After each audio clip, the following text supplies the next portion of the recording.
Hello, आज अक्षय तृतीया. सर्वांना माझ्या चॅनलमध्ये तुमचं स्वागत आहे. अक्षय तृतीया मी सर्वांना खूप खूप शुभेच्छा. आणि बघा, आम्ही अक्षय तृतीया अशी मान्य करतो. बघा, असं हे घट घ्यायचा असतो. आमच्या असे घट घ्यायचा आणि तो आम्ही म्हणजे आता रात्रभर थंड पाण्यात ठेवला होता. आता मी हे चांगल्या पाण्यात भरून ठेवला.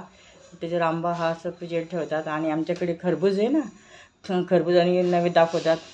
खरबूज पुढे ठेवायला लागतं. आणि मग आता हा दिवाला आणि हा गाईचा नैवेद्य असतो. जास्त गाय तेलकट नाही खात ना, म्हणून कमी प्रमाणात गाईला.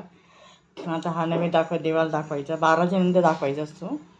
आणि हे बघा, असं तीळ आणि गहू घेऊन आम्ही नंतर सगळ्यांनी ते याला वाहून पाय पडायचं असतं. सगळ्या पितरांचं आपण प्रार्थना वगैरे करायची सर्वांना. त्यांचे आशीर्वाद आपण घ्यायचे असतात. आपलं आयुष्यभर त्यांचे आशीर्वाद आपल्याला कामं येतात. आणि असं सगळी पूजा आम्ही मानतोय. अशी बघा, पूजा मांडायची सगळी छानपैकी. अन्नपूर्णेची पण पूजा केली. आणि असे हे वर्षातून आपल्या इथं हा सण असा असतो ना, आपल्याला सगळ्यात शुभ मानला असतो जातो. याला काही मुहूर्त बघायची वेळ काही बघावं लागत नाही. आणि बघा, आपण असं जे आजवर करतो ते वर्षभर आपल्याला आनंद मिळतो त्याचा. ठीक आहे. असा दक्षिणेकडे मुद्दाम दिवा लावला, सगळे दक्षिणेकडे पूजा करावी लागते. हे बघा, असा हा घट मी पाण्यात भरत ठेवला. याच्यामध्ये विड्याची पानं वगैरे सगळे आज तुम गेले नाही भेटले तिथे. जेवढं आहे तेवढं हजर असते. बघा, नंतर मग हा नैवेद्य गाईला खाऊ घालायचा. हा आपण प्रसाद म्हणून खायचा. बघा ना, आज बाहेरचं वातावरण पण खूप छान आहे.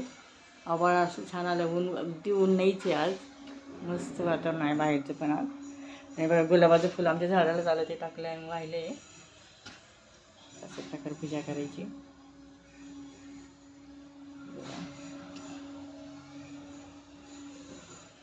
आता इथून पुढे आणखी पावसाळा सुरू होईल, तेव्हा पावसाळ्यामध्ये सगळं हिरवगार वातावरण असेल. असं असते.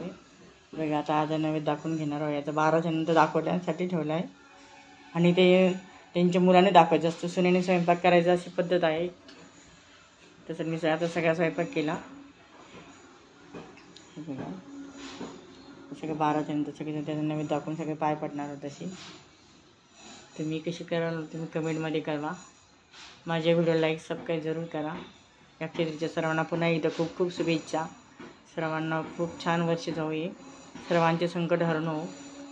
सर्वांना सुखदायी जाऊ, आरामदायी जाऊ, हीच माझी देवाचरणी प्रार्थना. व्हिडिओ आवडल्यास लाईक सबस्क्राईब जरूर करा.